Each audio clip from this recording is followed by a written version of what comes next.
오늘 함께 예배하게 돼서 반갑습니다. 우리 청년들이 또 먼 곳에 가서 집회를 하고 있습니다. 하나님의 은혜가 그곳에도 함께하기를 축복합니다. 오늘은 사무엘하 강의 31번째 압살롬의 죽음. 압살롬의 죽음. 제가 압살롬의 죽음을 일주일 내도록 묵상을 했더니 마음이 좀 별로 이렇게 기쁘지가 않아요.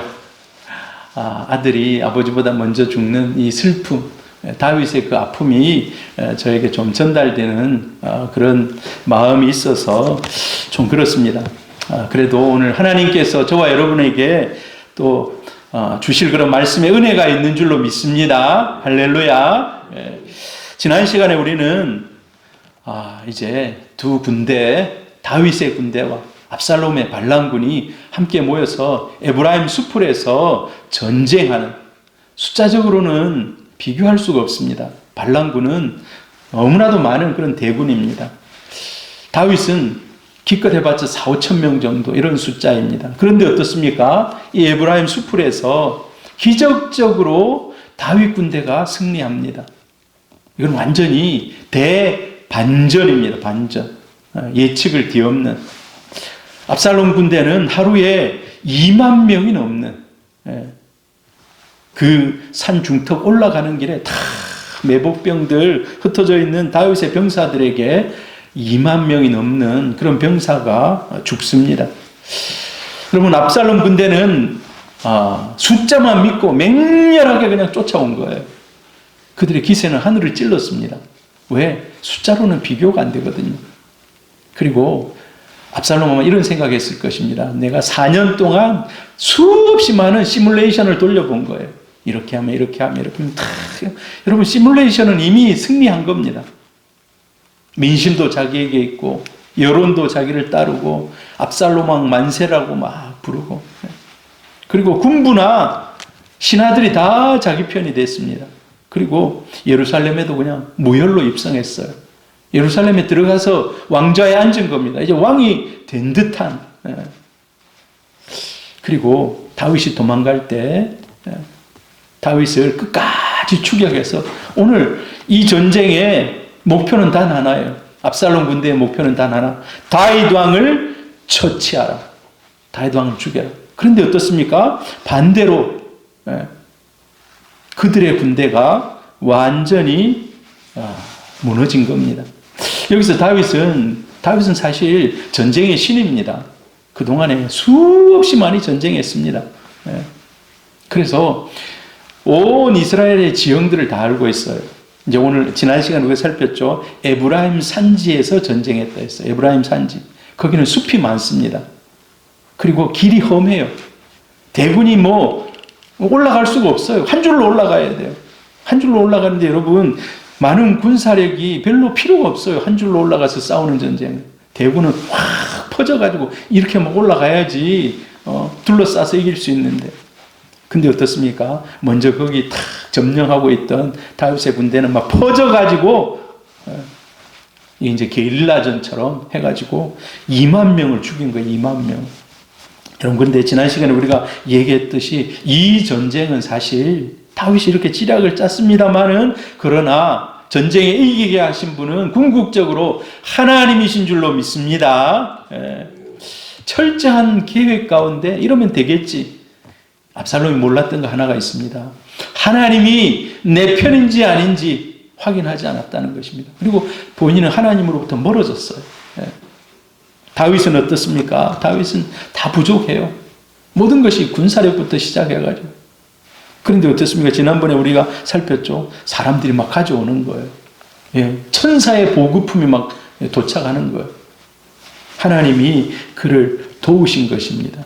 여러분, 우리는 여기서 잠언 16장 9절 말씀이 딱 그대로 이 다윗과 압살롬에게 그대로 적용되는 것을 봅니다. 사람이 마음으로 자기 길을 계획할지라도 그 걸음을 인도하시는 이는 여호와시니라. 아멘. 할렐루야. 그리고 전쟁은 하나님께 속한 거예요. 다윗을 통해서 우리가 본받을 수 있는 것은 아들이 반란을 일으키고 이런 가운데 이것이 나의 죄 때문입니다 라고. 끝까지 겸손한 거예요. 그리고 하나님이 나를 궁지에 몰아넣더라도 끝까지 하나님을 신뢰합니다. 다윗이 아마 이런 마음을 가졌을 겁니다. 죽으면 죽으리이다. 하나님 나를 여기서 죽이신다면 나는 죽습니다. 라고. 다윗은 죽음이 두렵지 않아요, 사실. 죽으면 바로 하나님 만나는 거 아닙니까? 그 회개하고 끝까지 하나님의 손을 놓지 않습니다. 그런데 하나님이 마지막에 이 전쟁에서 완전히 뒤집게 하여 주십니다. 이기게 하십니다. 여러분, 우리가 어려운 순간순간 앞에 주님을 붙잡을 수 있기를 바랍니다. 그런데 다윗이 이 치열한 전쟁, 3,000명, 4,000명이 전쟁하러 나가는 때에 한 사람 한 사람 악수하면서 부탁하는 거예요. 무슨 부탁을 합니까? 한 사람 압수하면서 보내면서 압살롬을 죽이지 말라는 거예요. 압살롬 죽이지 말고 그냥 잡아서 오라는 거예요. 압살롬 죽이지 마라. 여러분, 전쟁이 지금 뭐를 해야지 전쟁이 끝나는 전쟁입니까? 발랑군의 수장을 잡아서 죽이면 완전히 이제 불씨를 끄는 거예요. 근데 다윗이 압살롬 좀 죽이지 말라고 한 사람 한 사람 악수하면서, 그리고 모든 사람 앞에 대장들을 불러놓고 3명의 대장, 요압, 아비새 이때를 불러놓고 압살롬은 아직 철이 없다. 그를 죽이지 말라. 사람들이요, 가서 이거 전쟁 어떻게 하라는 건지, 가서 죽여야 되는지 말아야 되는지. 여러분, 전쟁은요, 적을 안 죽이면 어떻게 합니까? 내가 죽습니다. 이게 진짜 아이러니한 거예요. 사실 다윗이 이렇게 얘기하는 것은 가서 죽으라는 얘기 비슷한 거잖아요. 아들 죽이지 말라는 것은. 이게 사람들이 헷갈리는 거예요. 어떻게 해야 되는지. 그런데 또 제가 이런 생각이 들더라고요. 이 전쟁은 반드시 이긴다. 이 전쟁은 우리가 반드시 이긴다. 하나님이 내 편이다. 하나님이 이기게 하시는데 우리가 반드시 이기기 때문에 압살롬 죽이지 말고 그냥 잡아와라. 그에게는 어찌 보면 하나님이 내 편이다는 확신이 있는 거예요. 그렇기 때문에 우리가 전쟁에 이기는데 굳이 압살롬 안 죽여도 된다. 살려서 생포해서 잡아오라는 거예요. 자, 이제 근데 오늘 압살롬이 사실 이제 죽습니다. 오늘 성경에 읽어보니까 압살롬이 어떻게 죽습니까? 전쟁에 지난 시간에 2만 명 이상이 죽고 나서 막 다 뿔뿔이 흩어져요. 사방으로 흩어집니다. 근데 압살롬도 도망갑니다. 압살롬도 별 수가 있겠습니까? 사실 압살롬 전쟁해 본 적 없어요. 자기 아버지는 전쟁의 신이고 그 오른팔 요압, 이 전쟁의 달인들입니다. 자기는 지금 전술도 모르고 전략도 모르고, 후세는 지금 전술을 짜주고 있지만 누구 편입니까? 다윗 편인 거예요. 다윗 편. 다윗 편에서 그냥 전략을 짜주고 있는 거예요. 그러니까 뻔한 거예요. 그래서 2만 명 죽고 흩어지는 중에 압살롬도 살 길을 찾아 도망갑니다. 근데 도망가다가 어이없게 머리가 나뭇가지에 걸려, 머리가. 이 참 성경 읽다가 이런 일이 있나, 이런 일이 있나. 9절에 보면 압살롬이 다윗의 부하들과 마주치니라. 압살롬이 노새를 탔는데 그 노새가 큰 상수리 나무 번성한 가지 아래로 지날 때 압살롬의 머리가 그 상수리 나무에 걸림에 그가 공중과 그 땅 사이를 달리고 그가 탔던 노새는 그 아래로 빠져나간지라. 도망가는 중에, 여러분, 그 길이 넓은 길이 아니라 했습니다. 좁은 길로 도망가는 중에 다윗의 군대가 그냥 막 자기를 잡으러 오는 거예요. 깜짝 놀라가지고 허둥지둥 확 도망가다가, 여러분, 너무 정신이 없으면 여러분 앞에 있는 것도 잘 안 보여요. 어떻습니까? 그래서 머리가 그냥 여러분, 상수리 나무가 쉽게 말해서 무슨 나무인지 아십니까? 도토리 나무예요. 도토리 나무. 도토리 나무. 거기에 그냥, 여러분, 산에 가서 도토리 나무 보신 적 있습니까? 저 금정산 올라가면 도토리 나무 가을에 산행하는 사람들이 가방 하나씩 가져가요. 왜 그래요? 원래 다람쥐가 먹어야 될 건데 자기들이 그거 주워가지고 따가 담아와요. 막. 근데 그 몸에 도토리 나무가 엄청 가지가 푹 풍성하게 펼쳐져 있어요. 근데 거기에 여기 보니까 큰 상수리 나무라 거기에 걸린 거예요. 근데 뭐가 걸렸는가? 머리가 딱 걸린 거예요. 머리가. 아마 한번 상상을 한번 해보세요. 머리. 우리 성도님들이 지금 머리가 너무 긴 사람은 별로 없는 것 같아요. 지금 앉아있는 분들 중에. 머리가 탁 걸린 거예요. 그것도 말을 타고 가다가. 여러분, 이 압살롬의 자존심은 머리카락입니다. 머리카락. 머리카락을 쫙 휘날리며 이 출중한 외모에다가 머리카락을 휘날리는 모습. 이 긴 머리카락이 평소에 자신의 그 용맹함, 영웅을 상징하는 거예요. 여러분, 우리가 머리카락이 긴 사람이 한 명 있습니다. 생각나는 사람 있습니까? 삼손. 삼손 힘의 상징 아닙니까? 머리가 딱 잘리고 나니까 어떻습니까? 모든 힘이 사라졌어요, 삼손. 압살롬도 머리를 길게 늘어뜨리면서 다니는 거예요. 지난번에 우리가 사무엘상 14장을 살필 때 이걸 한번 봤어요. 14장 25절 26절에 보면 온 이스라엘 가운데서 압살롬같이 아름다움으로 크게 칭찬받는 자가 없었으니 그는 발바닥부터 정수리까지 흠이 없음이라. 그의 머리털이 무거움으로 연말마다 깎았으며 그의 머리털을 깎을 때 그것을 달아본 즉 그 머리털이 왕의 저울로 200세겔이었더라. 어마어마하게 머리. 어떻게 그렇게 머리가 뭐 매년 그렇게 잘 자랐는지는 알 수 없습니다만은 그런 풍성한 머리, 그런 머리를 가지고 있었는데 그게 평소에는 사람들이 흠모하는 머리 탁 휘날리며 뒤로 돌아보면 갈 때 야 압살롬이다 하는 거예요. 근데 어떻습니까? 그를 그렇게 영웅시하게 만들었던 그 머리털이 사람들이 평소에 와라고 했던 것이 어떻습니까? 그의 죽음에 이르게 했다는 거예요. 여러분, 우리에게 주는 교훈이 있습니다. 어떤 사람은 그거 막 자랑해요. 어떤 악인들은 막 그거 잘했다고 막 자랑해요. 근데 어떻습니까? 그것으로 인해서 그 사람이 멸망하는 그런 도구로 하나님이 심판하신다는 거예요. 평소에 그렇게 머리에 얼마나 신경 썼겠습니까? 머리 빗어내리면서. 근데 그 머리털 때문에 죽게 됩니다. 우리 시대에 사람들이 뭐 자랑합니까? 돈 자랑하고, 인맥을 자랑하고, 나는 누구를 안다? 대통령부터 시작해서, 여러분, 뭐, 사기칠 때 대통령을 안다. 그러면 막, 또 누구 검사를 안다. 그러면 사람들이 잘 넘어간다는 거예요. 힘, 건강, 이런 것들 막 자랑합니다. 근데 어떻습니까? 그걸로 인해서 결국은 악인이 그것 때문에 망한다는 거예요. 여러분, 우리 성도들이 오직 자랑할 것은 예수 그리스도 십자가 외에는 없는 줄로 믿습니다. 하나님의 십자가, 하나님의 사랑 외에는 우리가 자랑할 것이 없습니다. 내가 막 자랑했는데 나중에 뒤돌아보면 배신하고 속고 속이는.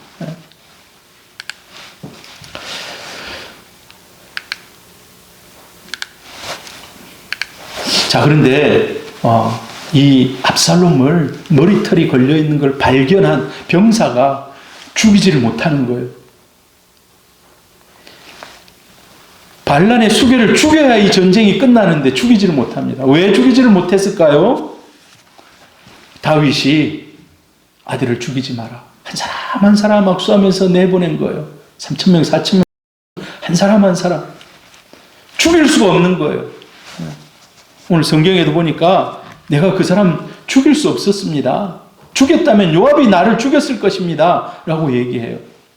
근데 요압이 그 얘기를 듣고 엄청 화를 냅니다. 왜 죽이지 않았느냐? 죽여야지. 그리고 성경 읽어보면요. 창 3개를 가져가서 창으로 심장을 찌릅니다. 여러분, 창 3개로 심장을 찌르면 하나만 찔려도 죽을 겁니다. 근데 3개로 찔러요. 그 다음에 또 부하 10명을 데리고 와가지고 칼로 난도질을 하는 거예요. 창으로 찔러 난도질을 하는 거예요. 10명이 둘러붙어가지고. 그래 이제 그의 시신을 어떻게 합니까? 사실 다윗이 아버지 아닙니까? 시신을 아버지에게 갖다 주든지 어떻게 하든지 해야 되는데 어떻습니까? 큰 구덩이 파가지고 그때 집어넣고 돌로 완전히 막 둘러싸버리는 거예요. 찾지 못하도록 큰 돌을 굴러가지고. 여러분, 이렇게 잔혹하게 죽여가지고 돌무더기를 쌓는 거, 이거는요, 대역죄인에게 하는, 사실, 압살롬이 대역죄인은 맞아요. 대역죄인은 맞습니다. 그게 수치를 나타내기 위해서. 그리고 그렇게 돌을 탁 쌓아놓으면 지나가는 사람들이 다 저주하며 지나가는 겁니다. 여기는 대역죄인 누구의 시체가 있는 곳이라고 하면서 침을 뱉으면서 다 이제 골로 지나가는 거예요. 보면서. 얼마나 큰 수치를 그에게 던지는 거예요. 18절에 보니까 압살롬이 살았을 때 자기를 위하여 한 비석을 마련하여 세웠으니 이는 그가 자기 이름을 전할 아들이 내게 없다고 말하였습니다라. 그러므로 자기 이름을 기념하여 그 비석에 이름을 붙였으며 그 비석이 이 왕의 골짜기에 있고 이제까지 그것을 압살롬의 기념비라 일컬었더라. 평소에 압살롬이 어떤 사람이었는지, 이제 압살롬 죽었어요. 근데 압살롬이 어떤 사람이었는지 평가를 해줍니다. 압살롬 어떤 사람이었는가? 과시하기 좋아하는 사람이었다. 그래서 전공이 생기면 거기다가 다 기념비를 막 만들고 다니더라는 거예요. 가는 곳마다 내가 뭘 잘했으면 거기다가 기념비 탁 만들어 놓고, 기념비 만들어 놓고, 전공이 생길 때마다, 공이 있을 때마다 기념비를 만들었어요. 근데 사울도 그랬어요. 사울도 사실 이스라엘 1대 왕 사울도 많은 아말렉 또 블레셋 전쟁하면서 이길 때마다 막 이렇게 뭘 만드는 거예요. 근데 그 만드는 게 무엇 때문에 만듭니까? 교만함 때문에. 야, 내가 이만큼 이루었다라는 거예요. 기념비라는 히브리어를 보니까 나의 힘으로, 나의 영광으로, 이런 뜻이에요. 여러분, 영광이라는 말을 우리 사람에게 씁니까? 영광이라는 말을 쓸 수 있는 분은 하나님 한 분밖에 없는 줄로 믿습니다. 이게 다 하나님의 은혜인 거예요. 우리가 잘 되는 거는 다 하나님의 은혜를 반사하는 거예요. 은혜를 반사하는 거예요. 자, 그래서 이는 하나님 앞에 과시하고 오만함의 극치를 달리는 거예요. 하나님은 이런 기념비 세우는 것을 싫어하십니다. 반면에 다윗은 어떻습니까? 그의 아버지 다윗은 기념비보다는 하나님이 내 마음에 오십시오라는 마음의 예배자라는 거예요. 마음의 예배자. 광야에 쫓겨다니던 그 10년 이상의 세월 동안 늘 하나님만 묵상합니다. 거기는 어디다가 뭐 비석을 세울 수도 없어요. 전공비 뭐 이런 거 세울 수 없어요. 가는 곳마다 하늘을 바라보며 또 넓은 들판을 바라보며 하나님을 사랑하는 그 마음을, 대신 뭐를 합니까? 전공비를 세우지 않고 뭐를 합니까? 하나님을 찬양하는 시를 짓습니다. 하나님을 찬양하는 시를 지어요. 그 수많은 시가 우리 시편에 79편인가가 기록이 되어 있어요. 기념비보다 하나님의 성막을 사랑하고 법궤를 사랑합니다. 자, 그래서 만약에 이제 이거는 뭐 역사에 있어서 만약이라는 건 있을 수가 없지만, 만약에 압살롬이 겸손했더라면, 자기가 반란도 일으키지 않고 막 그냥 있었다면 솔로몬 대신 다윗의 후계자가 될 수도 있는, 어떤 성경학자가 그러더라고요. 다윗이 죽을 때까지 다음 왕위를 결정 안 해요. 그러니까 막 아도니아가 막 일어서고 하잖아요. 왜 그랬을까? 다윗이 수많은 아내들이 있지만 그 중에 왕이 될 만한 자격이 있는 사람이 없었다는 거예요. 나중에 솔로몬이 왕이 됩니다만은 제일 똑똑한 아들, 그 중에 제일 똑똑한 아들이 압살롬이었다는 거예요. 압살롬 가만히 있으면, 진짜 교만하지 않았다면 후계자가 될 수도 있지 않았을까? 뭐 그런 이제 학자들의 생각들도 있습니다. 잠언 18장 12절에 보면 사람의 마음의 교만은 멸망의 선봉이요 겸손은 종기의 앞잡이니라. 여러분, 사람들은요 능력이 많은 뭔가 되려고 막 합니다. 근데 하나님은요 능력보다, 능력도 중요해요. 근데 그 능력을 가지고 교만하면 그게 망하는 거예요. 능력을 가지고 겸손하게 다윗처럼 마음의 중심에 하나님을 바라보며 늘 주님 앞에 겸손하게 살아가는 그 사람, 그 사람 하나님 기뻐하신다는 겁니다. 자, 근데 여기에서 우리가 요압을 한번 좀 생각해 볼 필요가 있어요. 요압이 얼마나 비정합니까? 이거 굉장히 비정해요. 이 전쟁에서 주목할 인물이 요압하고 압살롬. 그 나중에 다윗 한번 마무리할 때 다윗을 한번 좀 살펴볼 건데, 다윗이 부탁합니다. 한 사람 한 사람 악수하면서 나갈 때 압살롬 살려주세요. 압살롬 죽이지 마라. 압살롬 죽이지 마라. 그런데 요압은요, 단칼에 자기 주군의 왕의 명령인데도 불구하고 바로 어기고 압살롬은 그냥 창 가지고 창을 3번이나 3개를 그냥 찔러 넣는 거예요. 제가요 이거 막 묵상을 했는데 너무 기분이 뭐라 그럴까요? 디프레션 되는 거예요. 아들이 막 이런 죽는 이런 것들, 이런 상황들이. 자, 요압은 잔혹하게 압살롬을 죽입니다. 죽인 후에도 병사들 10명을 대동해가지고 너희들 마음껏 이제 난도질, 토막살인 내는 거예요. 토막살인을 막. 압살롬의 압살롬이 아니라 요압의 생각은, 요압의 생각은 다윗 왕이 정 때문에 지금 공과 사를 구분하지 못하고 있다. 왜 아들을 살려줘야 되냐? 빨리 죽여서 빨리 전쟁을 끝내고 빨리 예루살렘 탈환하고 빨리 들어가서 가족들 만나고 이래야 되는데, 여기서 나라도 악역을 자처해야 되겠다.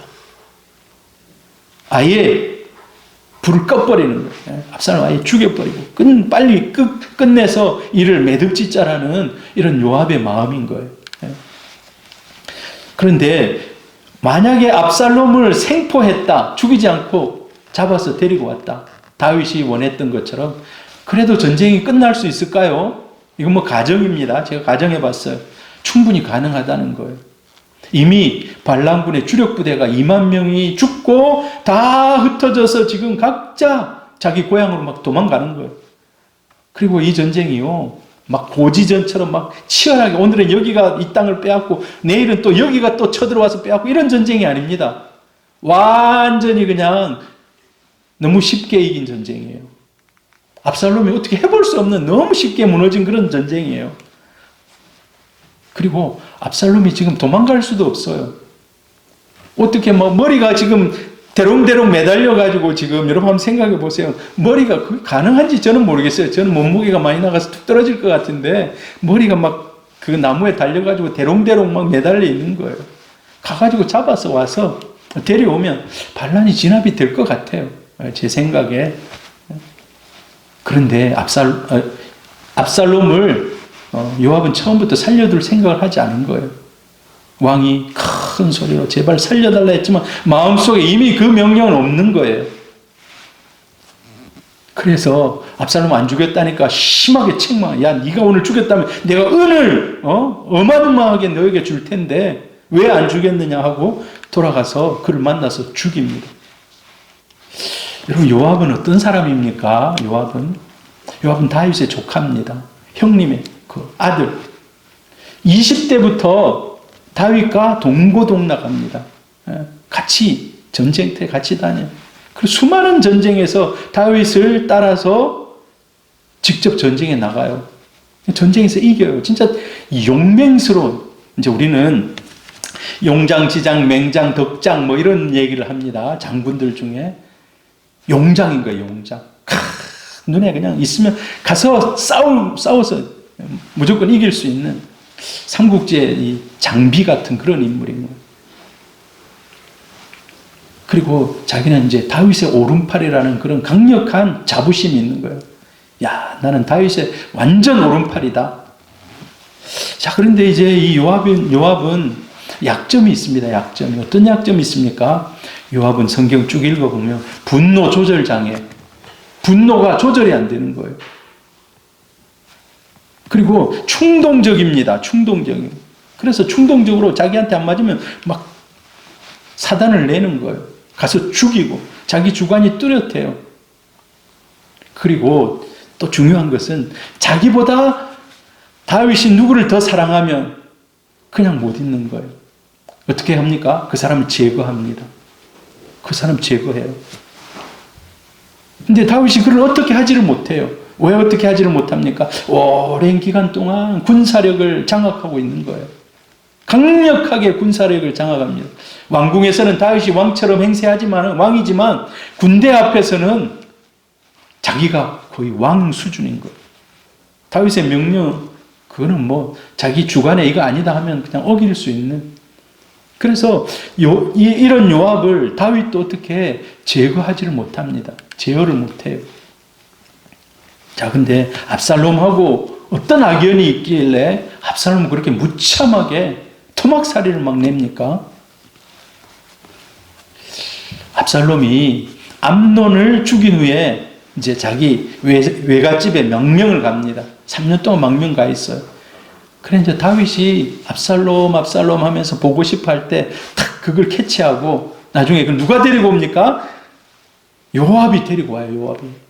근데 요압이 데리고 왔는데 다윗이 내가 안 보겠다. 집에 가 있어라. 가택연금 시켜요. 이제 요압은 이런 생각을 한 거야. 다음 왕은 압살롬이 되겠네. 압살롬 데리고 와서 왕으로 시키고 내가 잘 보여가지고 2인자 계속 하고 있어야지. 이런 생각한 거예요. 그런데 왕이 압살롬을 무시하는 거예요. 왕이 아직 그 서운한 감정, 용서하지 않은 마음을 계속 가지고 있으니까 그때부터 어떻게 합니까? 자신도 압살롬을 밀어내는 거예요. 요압이. 그래 요압 나중에 압살롬 입장에서는 어마어마하게 열받는 거예요. 나 저 외국에 가서 잘 살고 있는데 요압 당신이 찾아와가지고 아버지가 보고 싶다고 한다고 오라 해가지고 내가 왔는데 2년 동안 가택연금 시켜놓고 날 만나주지도 않고 안부도 안 묻고. 그래서 요압의 밭에다가 막 불을 질러가지고 나중에 요압이 찾아가니까 따지는 거예요. 당신이 왜 이곳에 데려와서 아버지도 못 만나게 하고 가택연금 시켜놔. 지금 당장 가서 아버지에게 나 가택연금 풀어주고 만나게 해달라. 만약에 일반인이 요압의 밭에다가 불을 질렀다 그러면 어떻게 했습니까? 바로 죽었을 거예요. 왕의 아들이니까. 그래서 중재해서 다시 왕하고 만납니다. 2년 만에. 그러니까 이제 다윗이 5년 만에 만난 거예요. 5년 만에. 만나서 화해해요. 그런데 딱 뒤를 돌아보니까 이 요압이 다른 의도가 있어. 다른 의도. 쿠데타를 준비하고 자기가 그렇게 했는데도 별로 즐거워하지 않고 자기를 좋아하지 않는 거예요. 그러니까 어떻습니까? 두 사람의 성격이 비슷해요. 비슷해. 한번 싫어하는 사람 끝까지 싫어하고 서로가 서로 비슷한 거예요. 그리고 압살롬이 요압을 반란군에 다른 사람은 다 포섭을 하는 거예요.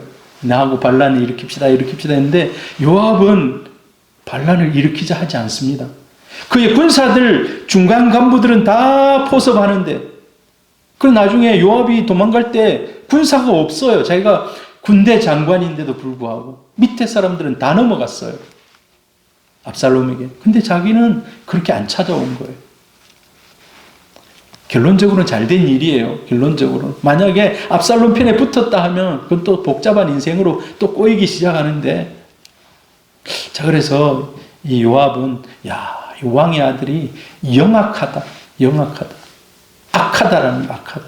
저 사람하고는 함께 같이 있을 수 없다. 여러분 악한 사람하고 악한 사람은 잘 같이 못 있습니다.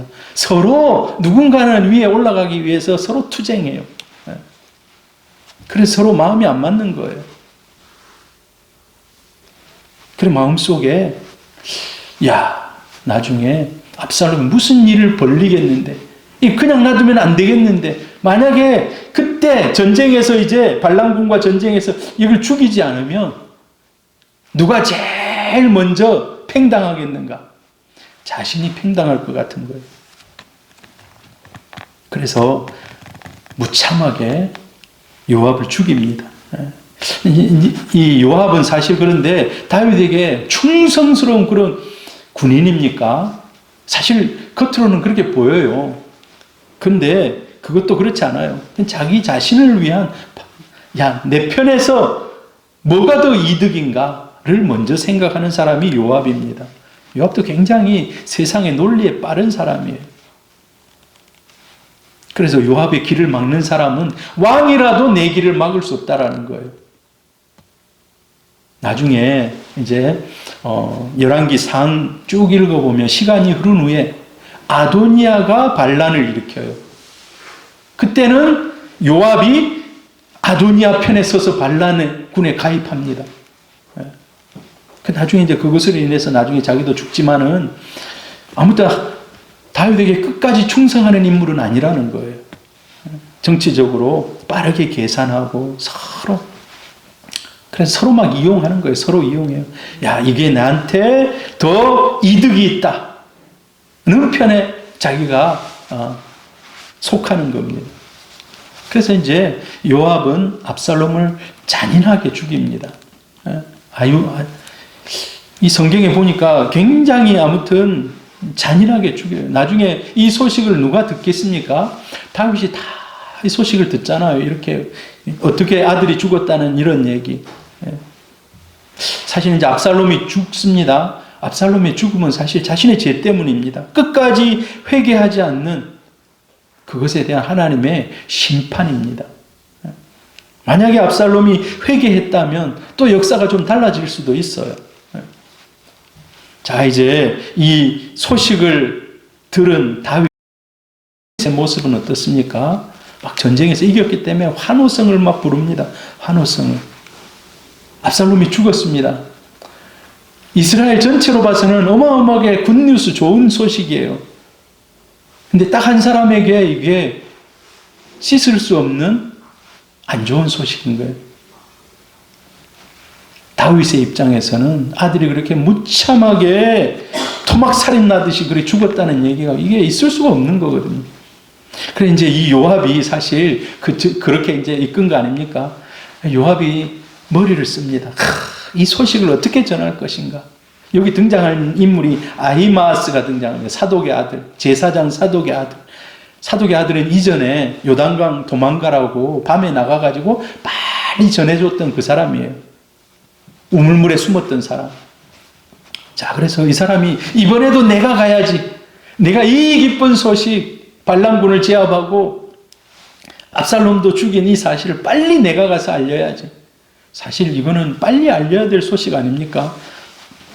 그런데 20절에 보니까 아히마아스가 이걸 소식을 전하러 간다 하니까 이렇게 얘기해요. 요압이 그에게 이르되 너는 오늘 소식을 전하는 자가 되지 말고 다른 날에 전할 것이라. 왕의 아들이 죽었나니 내가 오늘 소식을 전하지 못하리라. 승리했는데 이 승리의 소식을 가져가면 다윗이 좋아하지 않을 것이다. 오늘 네가 가서 전하면 너가 굉장히 총애받는 다윗이 좋아하는 그런 청년이지만 네가 그 소식을 전하면 다윗이 좋아하지 않을 것이다. 여러분 어떻습니까? 요압은 굉장히 시세에 빨라요.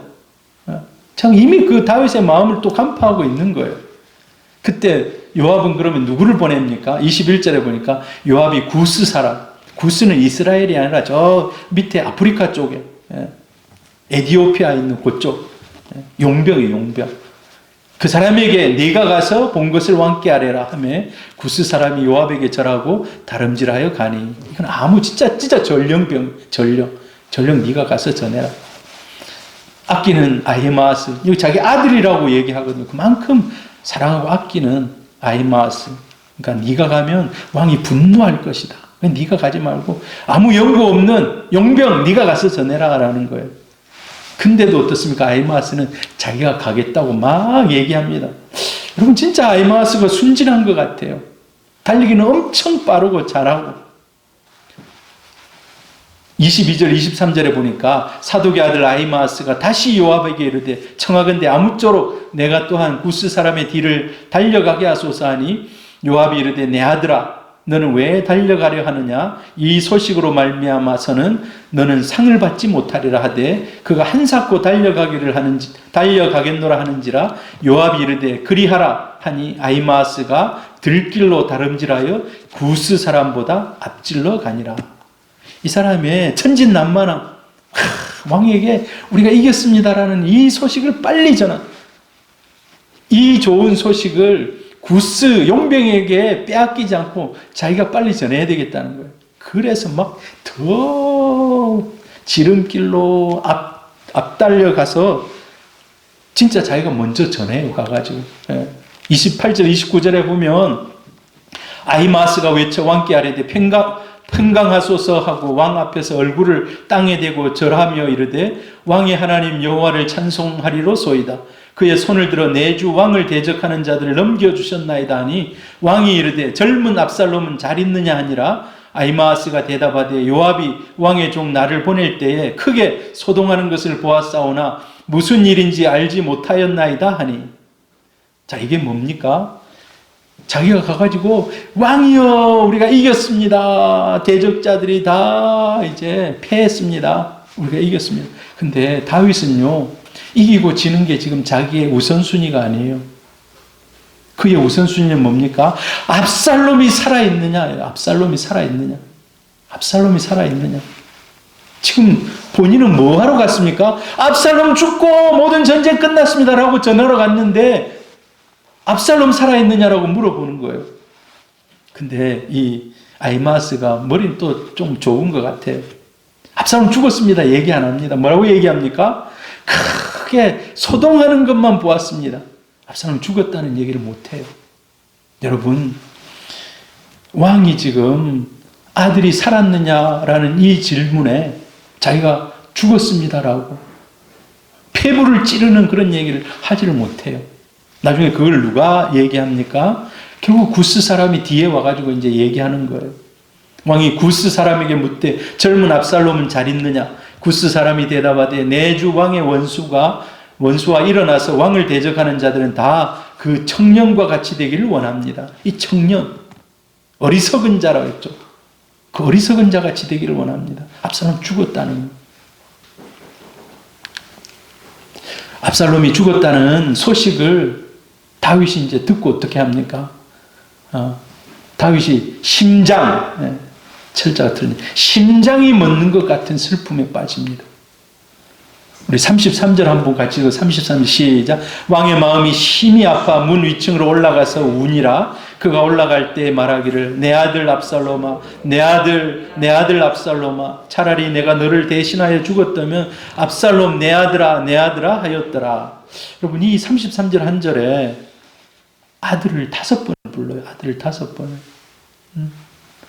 처절한 슬픔입니다. 여러분, 우리가 성경에 똑같은 말이 한 2번, 3번 나오면 중첩법이라 해가지고 굉장한 큰 그런 뭐라 그럴까요? 가중되는 이런 마음을 표시하는 거거든요. 근데 이걸 막 5번을 표현한다는 거는요, 세상이 무너졌다는 거예요. 다윗의 입장에 있어서는 세상이 무너졌다는 거예요. 나중에 전쟁에 이겼지만 19장에 가보면 하나도 기뻐하지 않습니다. 네. 그리고 슬퍼하며 우는 거예요. 처절하게 슬퍼하며 웁니다. 네. 어찌 보면은 지금 전쟁에서 이겨야 되고 반란군의 수장을 죽여야 되고 이거는 뭐 전쟁에서 어쩔 수 없이 일어나는 그런 상식적인 일입니다. 그런데 그 상식이 자기 아들인 거예요. 자기 아들. 네. 사람들이 막 크게 기뻐하다가도 다윗을 보니까 이제 나중에 기뻐할 수 없는 거예요. 사실 다윗은 전쟁에 이겼으니까 다시 목숨 걸고 싸우고 들어오는 사람 한 사람 한 사람 악수하면서 잘했다라고 치하해야 돼요. 전사한 가족들을 위로해야 돼요. 그런데 너무너무 슬퍼하는 겁니다. 세상이 무너졌다는 거예요. 내 세상이 무너졌다는 거예요. 자, 이건 상식의 눈으로는 진짜 이해할 수 없는 다윗의 행동이에요. 그런데 영적인 눈으로 보면 다윗의 모습 속에 죄를 짓고 회개하지 않고 끝까지 망해버리는 그 아들의 모습 속에 하나님의 마음이 있는 거예요. 하나님의 마음. 하나님의 마음. 하나님은요, 세상에서 아무리 약한 사람이라도 다시 돌아오기를 원하는 줄로 믿습니다. 오늘 15장 뭡니까? 오늘 여기 18장에 기록된 압살롬, 요압, 다윗 이 세 사람을 딱 보니까 누가복음 15장에 그게 딱 들어맞아요. 딱 들어맞아요. 누가복음 15장의 모습과 오버랩이 딱 됩니다. 압살롬은 탕자예요. 요압은 탕자의 형입니다. 다윗은 아버지. 압살롬은 진짜 탕자입니다. 배은망덕해. 아버지로 인해서 온갖 왕자의 지위를 누리고 사람들에게 영웅 이렇게 막 행세를 하다가 왕위를 찬탈합니다. 그리고 결국 어떻습니까? 탕자는 그래도 회개하고 돌아옵니다마는 용서받지 못한 탕자예요. 용서받지 못한 탕자. 요압은 어떻습니까? 요압은 탕자의 형과 같아요. 아니 어떻게 이 아들로 인해서 잔치할 수 있냐고. 잔치하는데 제일 화를 냈던 사람. 아버지가 나를 위해서는 양이라도 한 마리 줘본 적 있냐고. 어떻게 저렇게 배은망덕한 놈이 돌아왔는데 아버지 재산을 이렇게 다 날리고 그 아들을 반겨 맞을 수 있냐고. 이게 요압이 요압. 목 놓아 우는 아버지는 누굽니까? 다윗. 다윗은 목 놓아 웁니다. 탕자가 돌아오기를 기다리는. 그리고 어떤 일이 있어도 용서할 마음, 이 마음을 가지고 있는 그 마음이 다윗의 마음인 거예요. 자기가 그냥 비참하게 밤에 왕궁에서 쫓겨나고 자기 후처들이 강간을 당하고 막 이런 일을 당했습니다만은 그래도 아들을 죽이지 말라고, 그래도 데려오라고. 압살롬을 위해서 울었던 다윗, 잃어버린 탕자를 끝까지 기다리시는, 죄인들을 기다리시는 하나님 아버지의 모습이라는 거예요. 그래서 다윗이 구약에 비춰지는 예수 그리스도의 모습이고 하나님의 모습인 거예요. 압살롬은 100번 죽어도 사실 할 말이 없습니다. 그렇지만 다윗은 그를 살려서 회개시키고 다시 바른 길을 걸어가기를 원했던 이 아버지. 여러분 그렇습니다. 저는 오늘 이 말씀을 쭉 보면서 하나님의 마음, 독생자를 이 땅에 보내서 대신 우리를 살리시고 그 아들을 죽게 하는, 도저히 이해할 수 없는 하나님의 마음인 거예요. 하나님의 마음. 다윗이 그 마음을 품고 있는 거예요. 악한 압살롬, 내가 대신 죽어야 되는데, 여러분 에스겔 18장 23절에 보면 주 여호와의 말씀이니라 내가 어찌 악인이 죽은 것을 조금인들 기뻐하랴. 그가 돌이켜 그 길에서 떠나 사는 것을 어찌 기뻐하지 아니하겠느냐. 여러분, 우리 결론입니다. 결론. 교만은 결국 파멸을 부릅니다. 자멸합니다. 압살롬, 세상이 자기 것인 줄 알고 왕이 되어서 모든 것이 이제 자기 것인 줄 알지만, 그리고 외모, 그 좋은 머리카락, 결국 그것 때문에 망하고 맙니다. 교만은 결국 자멸의 길입니다. 그런데 오늘 우리는 압살롬을 품으려는 다윗의 마음을 품을 수 있기를 바랍니다. 잃어버린 탕자, 그를 용서하고 받아들이려고 하는 그 마음이 하나님 아버지의 마음이라는 거예요. 여러분 우리가 세상 살아가면서 마음으로 품기 어려운 사람들이 있습니다.